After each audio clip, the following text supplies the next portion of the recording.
pues no nos dio tiempo, mire, ni de caminar como 10 metros, cuando ya el ejército empezó a rodearnos. Iban las columnas de 5 en 5. Entonces ellos contando los soldados, pero yo estaba pendiente. Le quité el arma al M1 y me puse, porque yo sentí que venían quebrando palos por detrás. Nos iban era rodeando y ellos no sabían. Entonces nos tiramos al suelo y dijo, vamos a disparar, muchacha. Cuando él me dice así, vemos que vienen esos mogotes que se movían. Cuando empezaron esa gente a echar plomo, esto era tiro a tiro.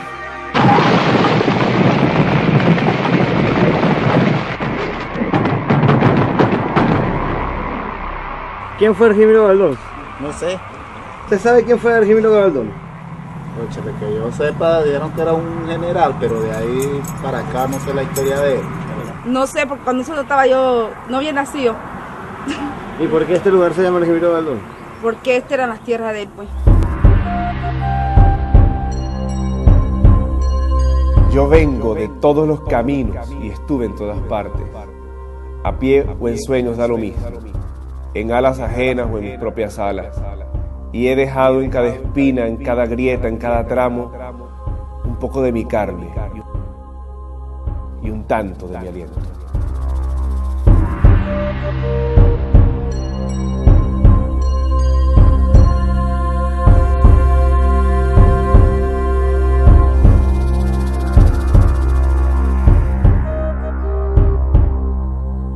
Era jefe de la guerrilla en el estado Lara. Dicen que fue que se le fue una bala a un soldado, a un guerrillero, y otros dicen que fue asunto de política. ¿Te he oído decir también?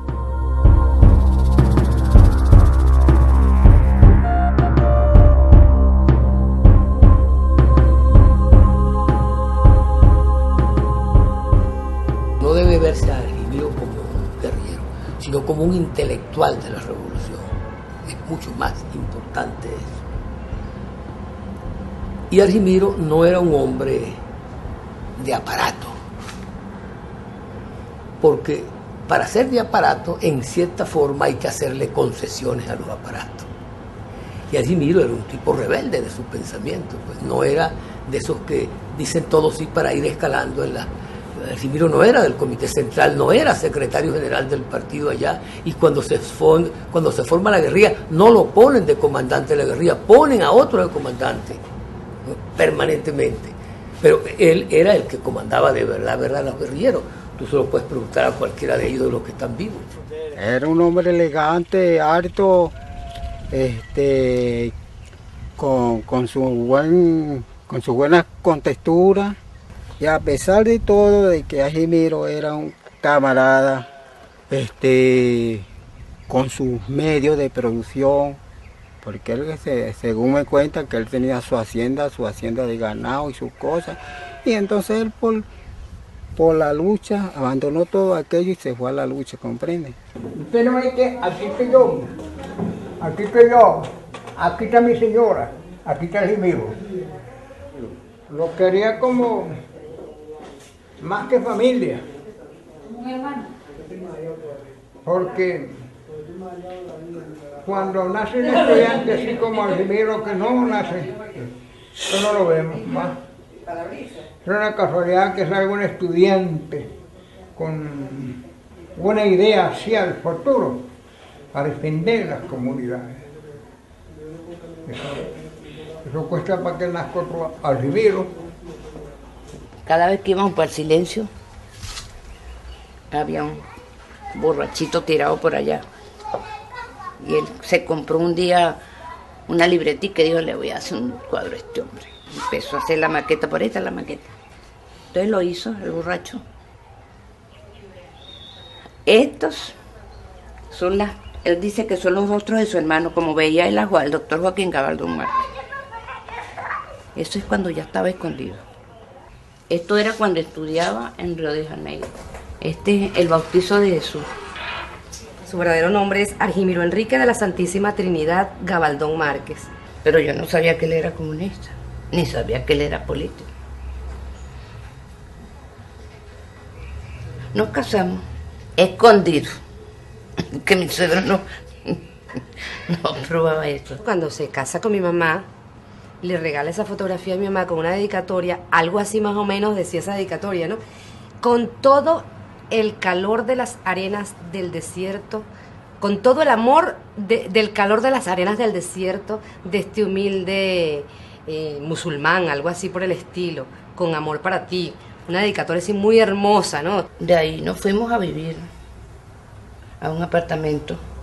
A los 6 meses dijo él, no, ya va a tener que buscar trabajo porque se nos está acabando todo. Y consiguió trabajo en el liceo Lisandro Alvarado.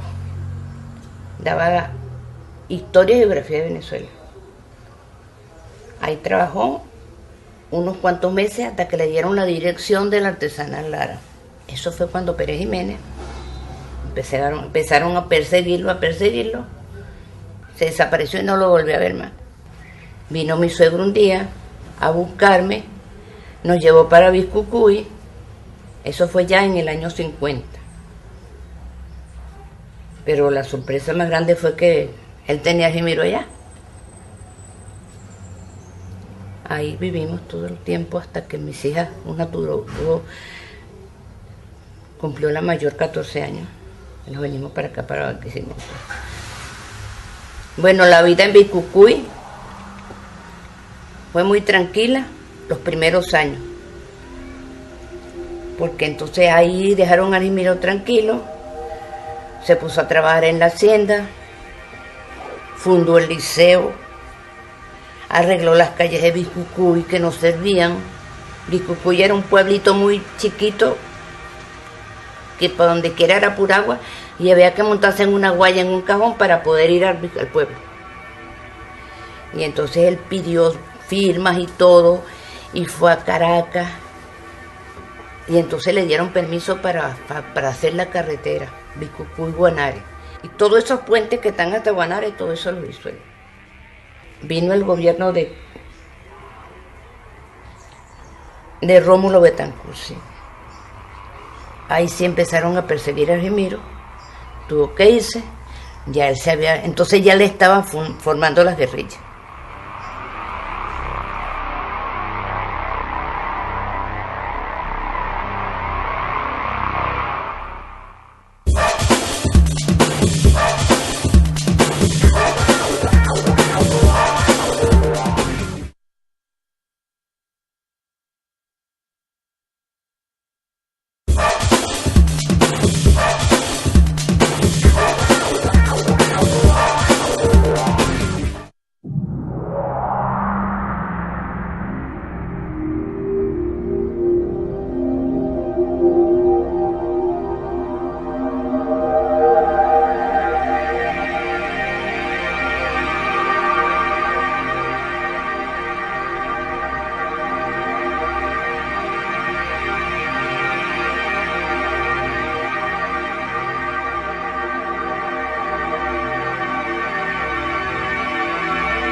En Venezuela podría decirse que es uno de los pocos países de América Latina a donde ha habido muy pocos periodos de paz social, ha habido violencia social, desde la llegada de los españoles que conocemos hasta nuestros días. Luego viene una segunda conmoción, que es justamente la de la independencia. Y desde allí en adelante se han venido produciendo acontecimientos, guerras, guerrillas, con violencia social. Y luego entra el siglo XX y continúa con Gómez ese fenómeno de la violencia social, al punto que hubo movimientos guerrilleros contra Gómez. Y nos encontramos con el 23 de enero, que es podríamos decir la cuarta conmoción social, que sacude a todo el país entero. Todas las clases se involucran en ese acontecimiento social. Las clases burguesas, clases medias, obreros, campesinos, militares, sacerdotes, todos se involucran. La caída de la dictadura de Pérez Jiménez provocó un aluvión prácticamente de participación de todo un país que durante 10 años había estado completamente dominado por una dictadura y prácticamente sin ningún tipo de participación. Entonces viene un gran movimiento, sobre todo de la juventud, en defensa de las libertades, en defensa de los derechos, en defensa del país, sobre todo de la soberanía nacional. Cuando ya Betancourt viene al gobierno, se hizo amigo de Nelson Rockefeller. Había libertad de expresión, no había libertad de prensa. Que había de León y Rómulo, iba a acabar con los campesinos. Estados Unidos necesitaba de manera como diera lugar el control del petróleo venezolano. Y se fatigó y se cansó el pueblo. Era claro que en algún momento había que enfrentar a Rómulo Betancourt. Vergüenza lastimada, ¿cómo está la situación? Vergüenza lastimada, ¿cómo está la situación? Ya no podemos vivir y el gobierno da razón. Ya no podemos vivir y el gobierno da razón. Venezuela está que arde como carbón en fogón. Venezuela está que arde como carbón en fogón. De ver cómo se llevaron los reales de la nación. De ver cómo se llevaron los reales de la nación. La guerrilla, la violencia en Venezuela, como creen alguna gente, no es que se presenta porque un grupo de guerrilleros decidieron ir a la guerrilla. Y para imitar a Cuba y se ponían una barba y se ponían un morral, no es eso. Es una violencia social en la ciudad y en el campo y en los cuarteles. Aquí mismo en Caracas, en el año, un año después del gobierno de Betancourt, hubo una manifestación de trabajadores desempleados y una masacre allí en la avenida San Martín. Y asimismo comenzó, pues, cada vez que había una manifestación de jóvenes estudiantes, le caían a plomo y morían los estudiantes. Y bueno, entonces ya en eso, como una reacción a esa política represiva, fue que comenzó a aparecer una resistencia armada.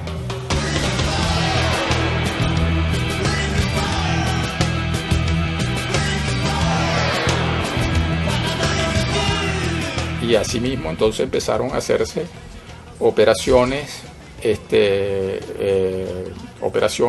contra las empresas norteamericanas fundamentalmente, de quemarlas.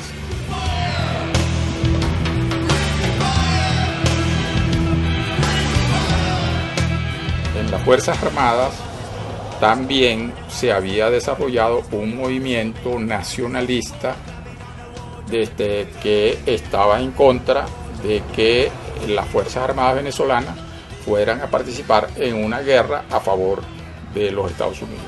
En segundo lugar, aquí participan las Fuerzas Armadas Nacionales, Carúpano y Puerto Cabello, allá no participan. Entonces allí empezó a crearse todo un movimiento por debajo de cuerda, y ese movimiento en las Fuerzas Armadas, con el movimiento que había en la calle, entonces dio como resultado 2 insurrecciones militares.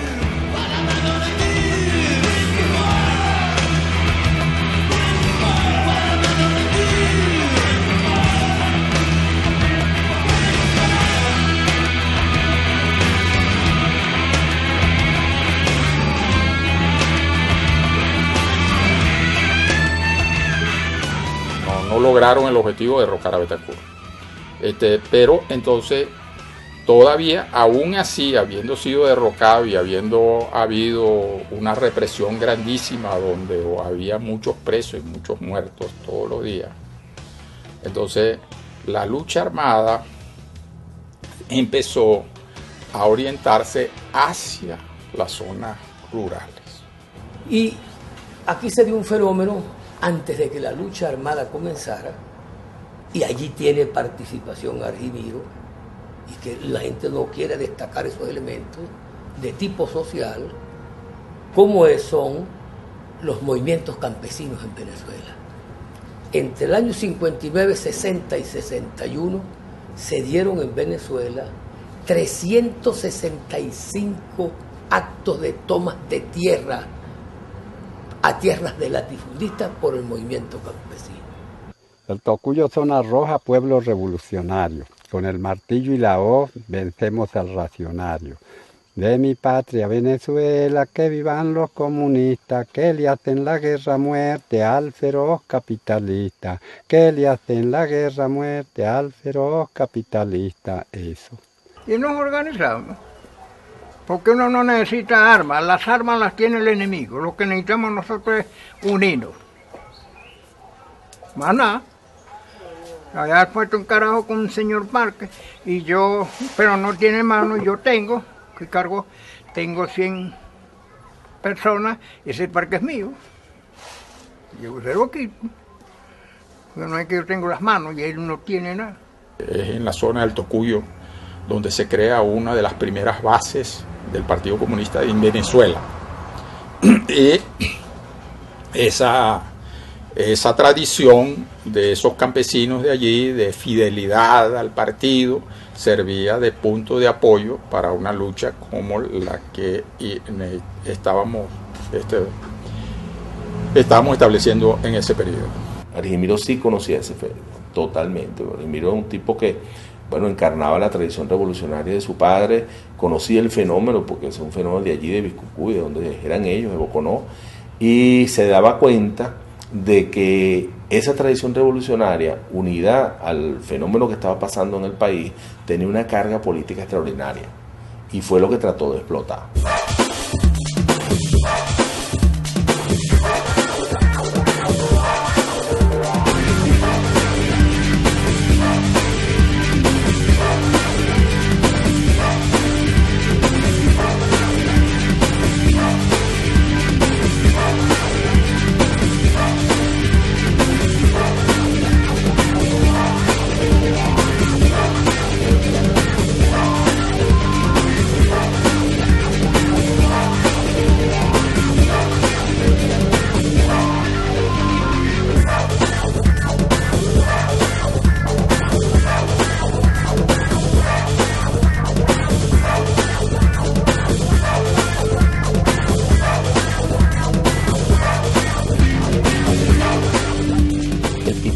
Que se consolida, a pesar de que estaba en Falcón, en La Zulita y en Portuguesa también al mismo tiempo, pues, como al unísono.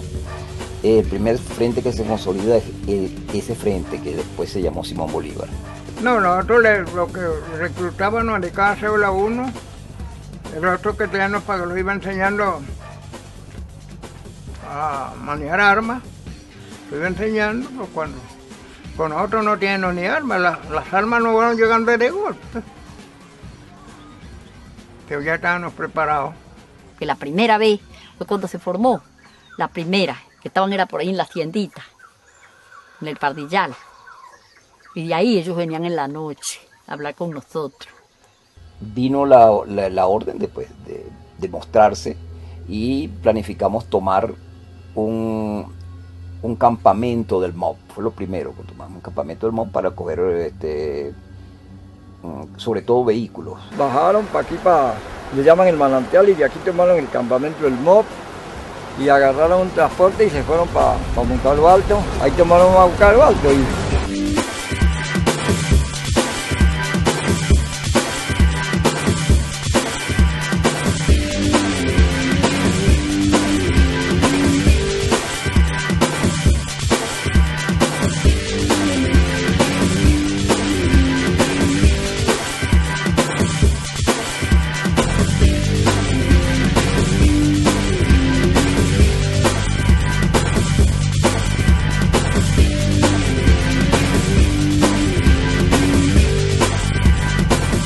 Los frentes guerrilleros no estaban todos bien preparados. pero era por ese retardo que hubo. Mucha gente inexperta que no tenía experiencia.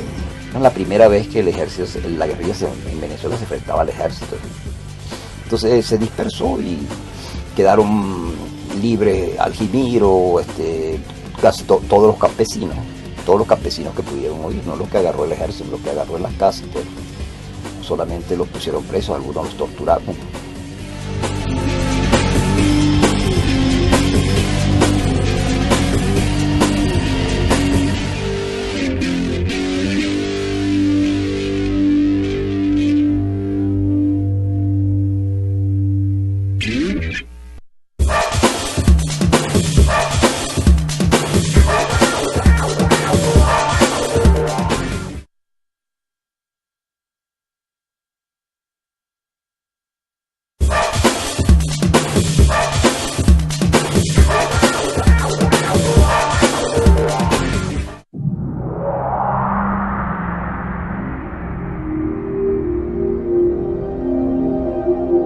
La guerrilla, bueno, prácticamente fue dispersa por el ejército, pues. Acabó el gobierno ese, entonces Aljimiro quedó solo por ahí, Jesús María, entonces Aljimiro se lo trajeron para acá.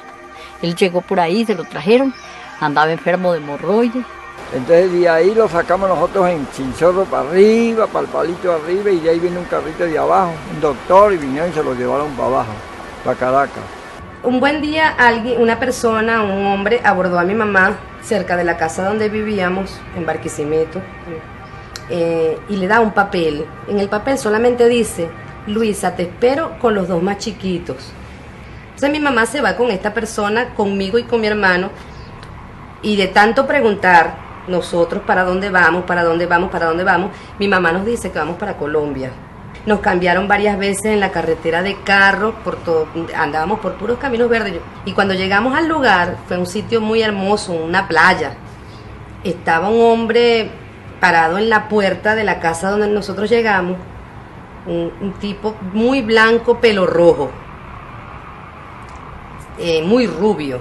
Y mi mamá dice: allá está su papá, vayan, vayan.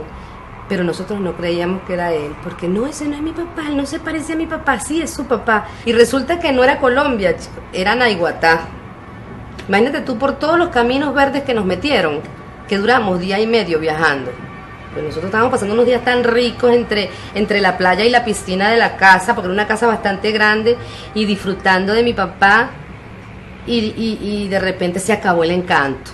Nos tuvimos que venir, de hecho, saliendo todo el mundo de la casa, allanan la casa y agarran preso a mi papá. Bueno, los agarraron presos a todos.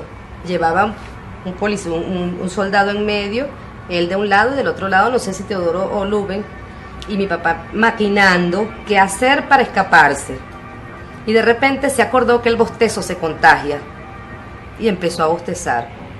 Y en una de esas que está bostezando, al soldado se le pegó las ganas de bostezar, pues, y soltó el arma y bostezó. En el momento que el tipo le quita el arma de las costillas, mi papá abrió la puerta y se tiró por el barranco, pues.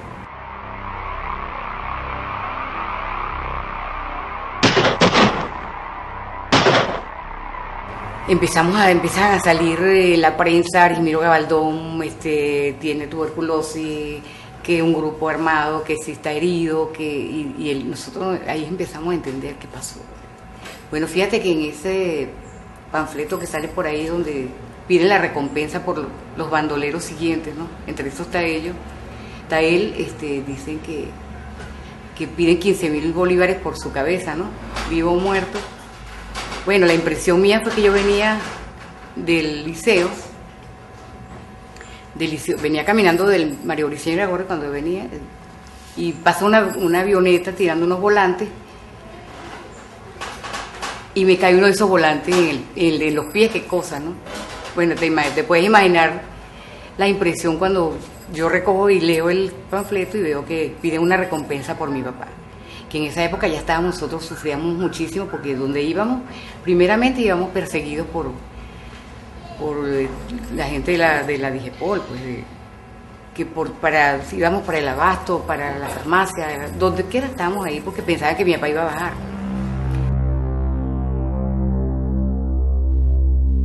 No permitas que tu dolor se esconda.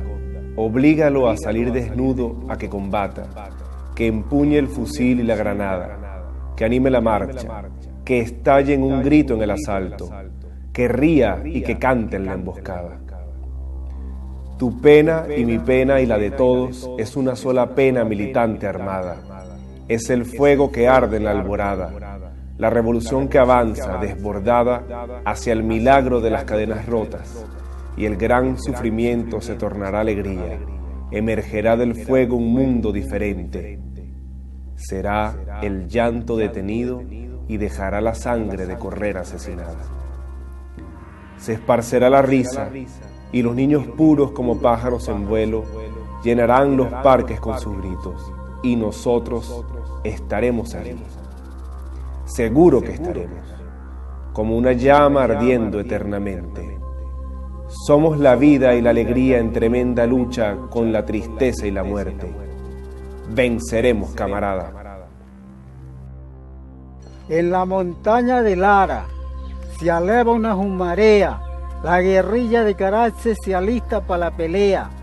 Pelean en los palmares y 20 muertos quedaron. Muchos comieron ganado de chimosos fusilados.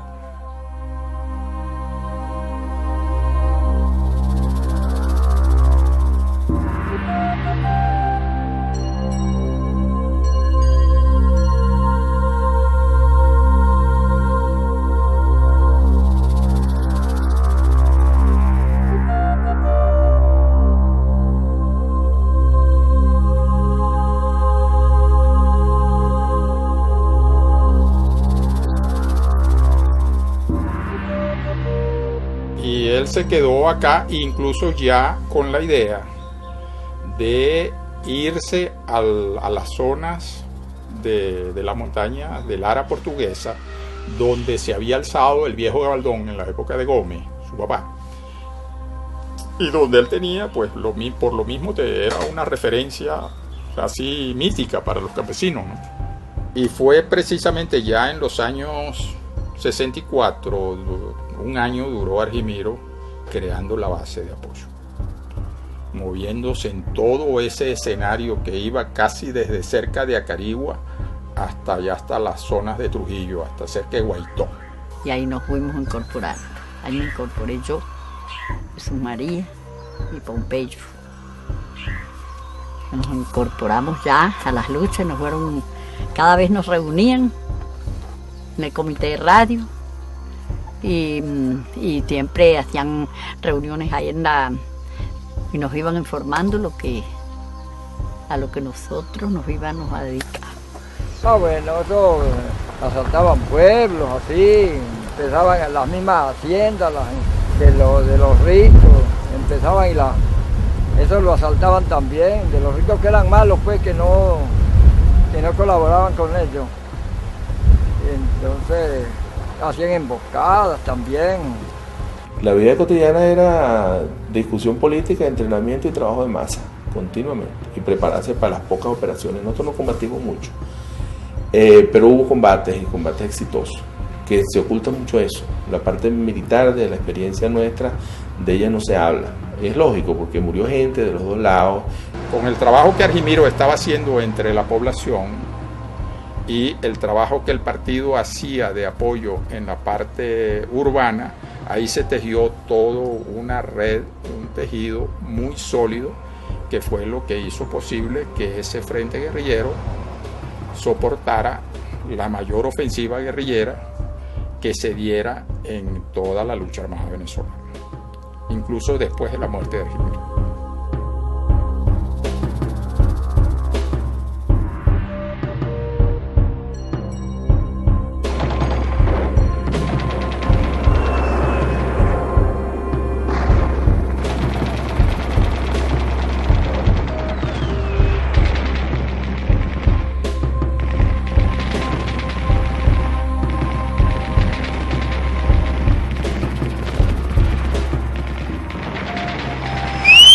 ¡Go! ¡Move!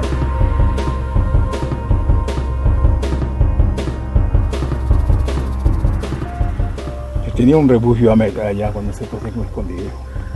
¿Un refugio de qué?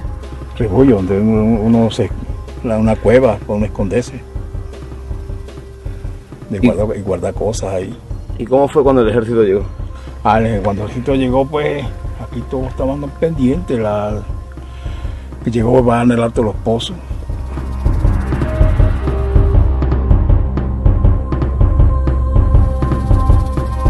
Estando todos sorprendidos. El viaje que echó aquí un señor que era el que traía las armas para acá. Se llegó allá, y le digo, que jalándose los pelos sacando los pelos con la mano, porque habían ya las carabalas y eso. Por aquí nos mandaron los muchachos, el señor Pedro Linares. Por aquí están.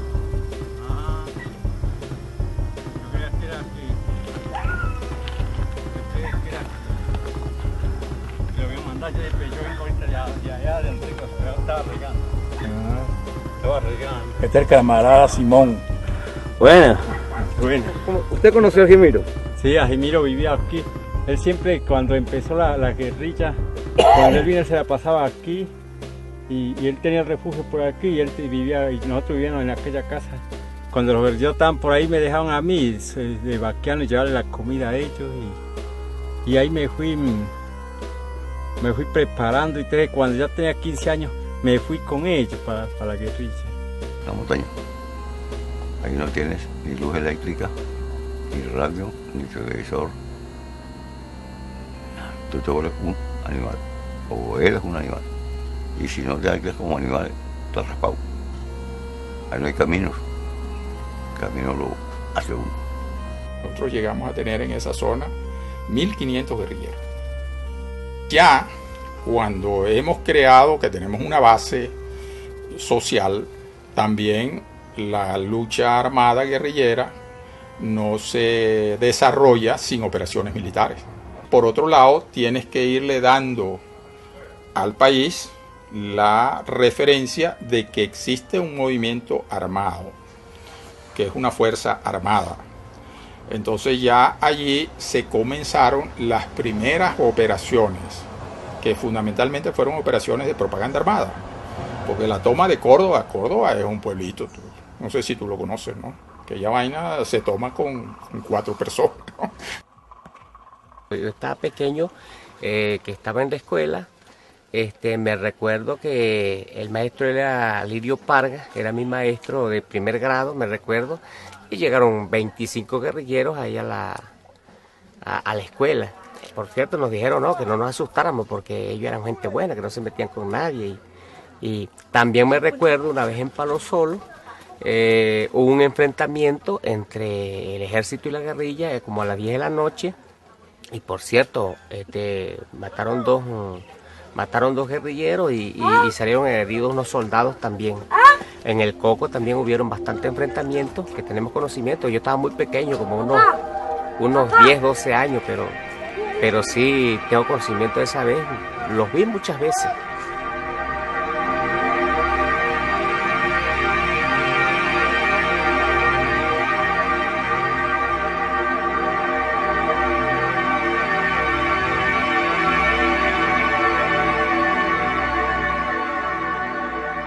Eso fue entonces el comienzo de lo que se llamó el cerco guerrillero, que ellos después lo llamaron Operación de Exterminio, ¿no? Llegaban, exterminaban familias, matando gente. Nosotros tuvimos que huir con grupos de familias, esconderlas en la montaña para protegerlas. Me tocó denunciar la vaina aquí, que Rómulo había pedido auxilio a los Estados Unidos para María Lara.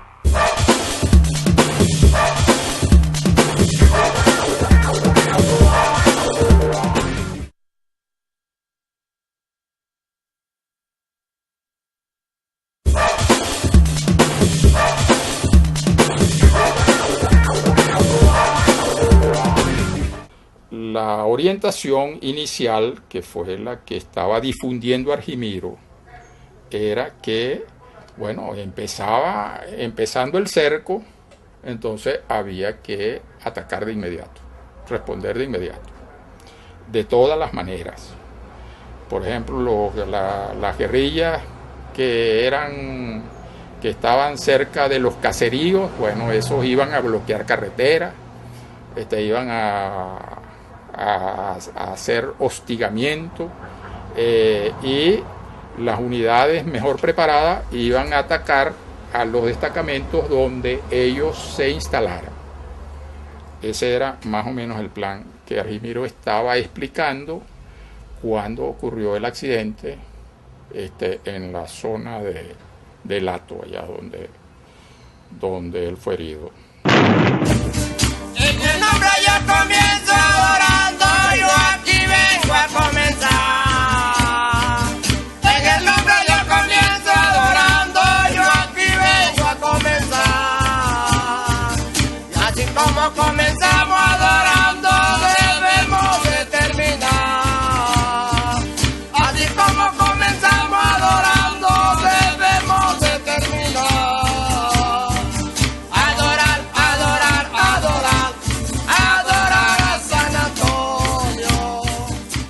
Ahí me mandaron a mí a buscar una comida para todos, y cuando yo iba llegando con la comida, entonces oímos el disparo. Ahí me encontró de su marido y me dijo, no, devuélvete ya esa comida porque al Argimiro lo hirieron. Fue un tiro que se le fue a Zapata. Eso fue a las 2 de la tarde que oímos un disparo.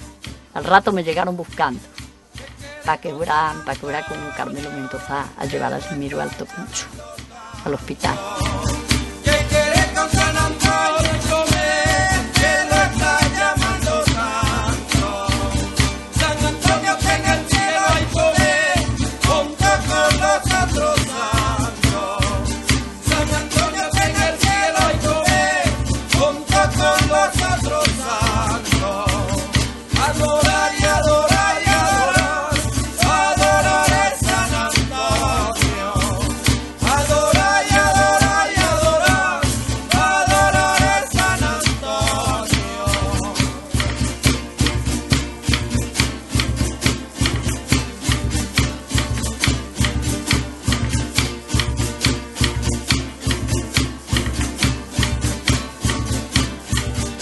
Mi padre San Antonio, mi padre San Antonio. Un desgraciado accidente. Chucho amaneció de guardia y nosotros teníamos una norma de que antes de comenzar las reuniones nosotros teníamos una escuadra de seguridad. Esa escuadra de seguridad chequeaba las armas de todos los que iban a participar en la reunión para que nadie tuviera una arma en la recámara. Chucho era el segundo al mando del destacamento de Argimiro.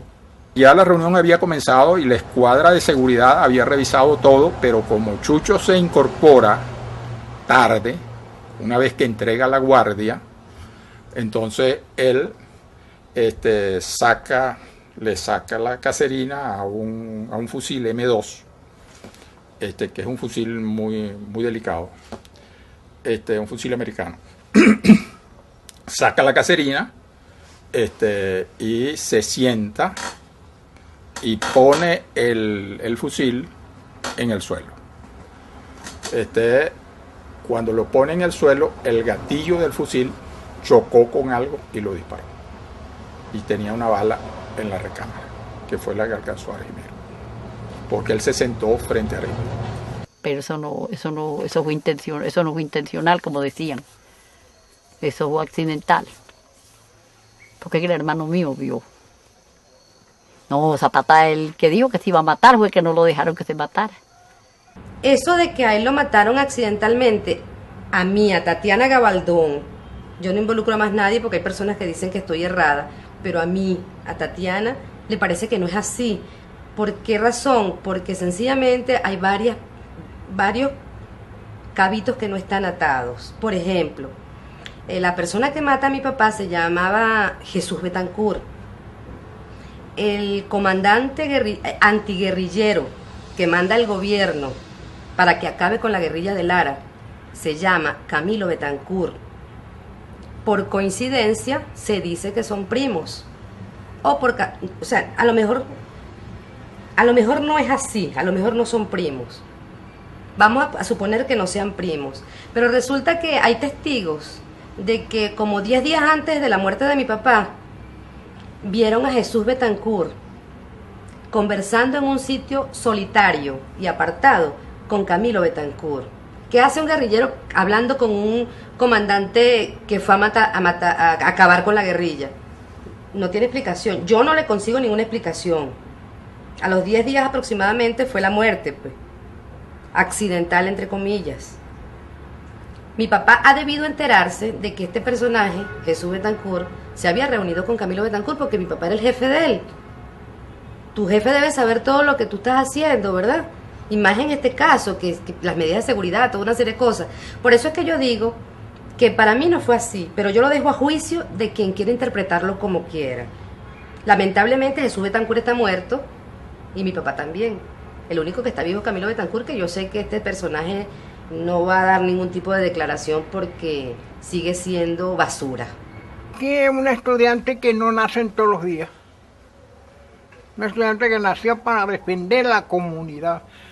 Pero como que hay mucha envidia, siempre se lo llevó el enemigo. Con la muerte de Argimiro viene un golpe inmenso ahí en el estado Lara.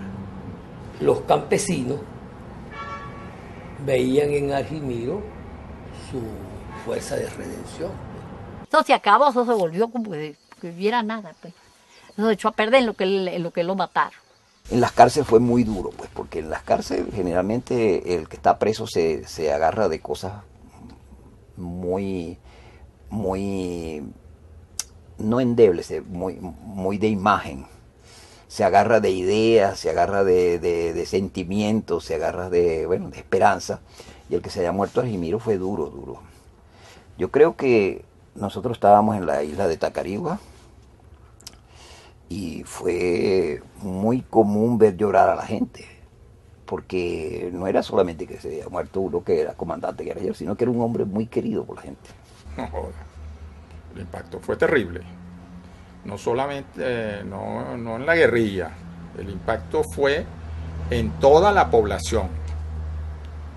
Porque como Argimiro era la referencia pública y era prácticamente, el líder, pues, de todo aquello.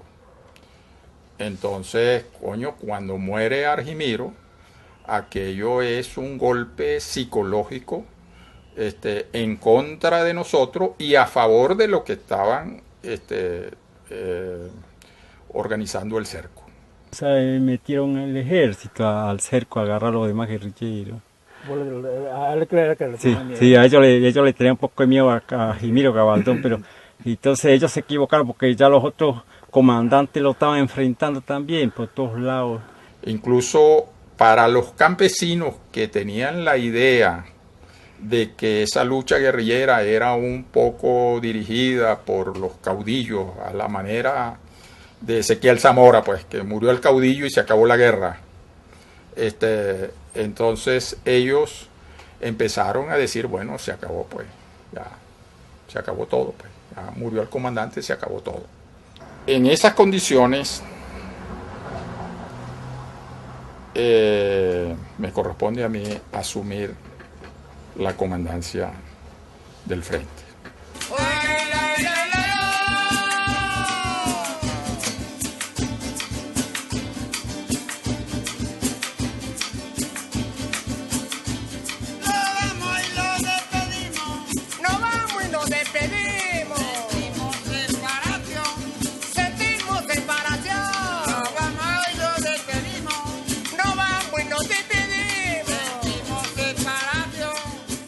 Porque Argimiro era un hombre que creía en la guerra del pueblo, que la guerra del pueblo era una solución revolucionaria que tenía que derivarse del propio pueblo y no una guerra que se resolviera por la crisis política en la capital. Fíjate, cuando él muere en el año 64, ya mi papá tenía 30 años militando en el Partido Comunista. el cual de hecho de plano, no sé si los últimos años o todo el tiempo, el Partido Comunista, el Buró Político del Partido Comunista siempre lo atacó porque mi papá era muy irreverente. Nosotros empezamos a hablar de Bolívar y chocamos del Partido Comunista. Era un hombre que creía mucho en el pensamiento de Bolívar, trataba de aplicarlo siempre. Por una autonomía de país libre y soberano. Yo digo que hay dos guerrilleros que tienen la escuela de un pensador venezolano que es Mario Briceño Iragorri, Fabricio Ojeda y Argimiro Gabaldón. Nacionalistas pero con el problema social por delante. Sobre todo de que el sacrificio de las luchas es un precio que se paga para llegar a la redención social.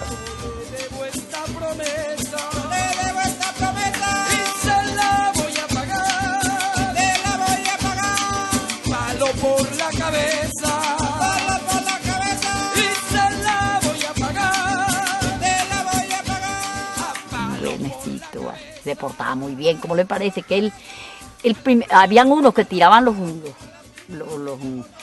camaradas, los tiraban adelante como de canasta, él no, él se ponía, miren, revisaba bien, por iba a mandar los combatientes. Los campesinos los querían mucho a Argimiro. Pues lo cuidaban, ¿no? Sí, los cuidaban, todo. Es donde estaba Argimiro, estaban los campesinos cuidándolo y buscándole información de las cosas y todo. También le gustaba hablar sobre cosas que no eran militares, pues. Entonces hablaba de la historia de la región, hablaba de otras cosas, hablaba de poesía. Lo que yo recuerdo de Argimiro era un ser sumamente dulce, bueno, un poeta. Argimiro era tamunanguero. No solamente era, yo nunca lo vi, lógico, pero a decir de la gente, era un muy buen bailador del tapunangue. Argimiro no era el revolucionario ese que dice yo soy ateo y no creo en nada, no creo en religiones, pero tampoco creo en María Leonza. No. Argimiro creía en los símbolos populares y María Leonza es un símbolo popular, arrechísimo. Para enfrentarnos a Estados Unidos en esta era, tenemos que apelar a todas esas figuras de esa mitología nuestra. Por eso nosotros tenemos que estar unidos y esa yo creo que es parte del legado que mi papá nos dejó. De hecho, nosotros somos 4 hijos que engendró en María Luisa, su mujer. Pero ya nosotros estamos convencidos que nos transformamos en miles, en millones de hijos que creen en su legado. Pues, que Venezuela le parió cualquier cantidad de hijos y le seguirá pariendo. Hablo a la brisa que se ha de llevar mi soplo y esparcir por el mundo mi recuerdo, al mar que habrá de lavar mis penas y al sol que me ciega y me deja entre tinieblas. Pero hablo siempre para que mis palabras hablen por mí después que muera. ¿Qué más le puedo decir yo? Bueno, que hace mucha falta. Hasta ahora todavía lo añoramos mucho y es lo que le digo yo a mis hijos. Cónchale, que la presencia de su papá hace mucha falta. Porque, bueno, fíjese usted que hasta el nombre de él lo llama a mi casa. Nosotros no lo olvidamos. Yo cuando salgo de aquí, lo primero que digo, Argimiro, cuídame tu casa. Cuando nos mudamos para acá, que lo primero que hice fue poner una foto que tiene mi hija ya, que es casi del tamaño de esa puerta. Llegan los vecinos y dicen, bueno, ¿y quién se mudó para acá? Le digo, ¿por qué? Ay, pero ese es el Cheno. Le digo. Ese Camilo Cienfuegos tampoco. Ese Fidel Castro, le digo, no. Ninguno de ese es Argimiro Gabaldón. Y él es el dueño de esta casa. Vamos a cantar el corrido de Argimiro Gabaldón. Vamos a cantar el corrido de Argimiro Gabaldón. Dio la noticia al gobierno que el pueblo no la creía, que el comandante Carache en reunión que asistía, un tiro que escapó le había quitado la vida. Un tiro que se escapó le había quitado la vida. Se oscureció el horizonte y vi que el sol se ocultó, porque un jefe guerrillero muy malamente murió. El pueblo llora esa muerte que el gobierno celebró. El pueblo llora esa muerte que el gobierno celebró. No quiso ser hacendado, se fue con la pobrecía. Figúrate cómo será que todavía dicen que Argimiro no está muerto. La otra vez fuimos allá, Juanita Carigua. Y no, me dice don Argimiro no está muerto, si nosotros lo vemos de noche en un caballo blanco por ahí por los cerros. Le digo, no. Eso piensan los campesinos, que no está muerto todavía.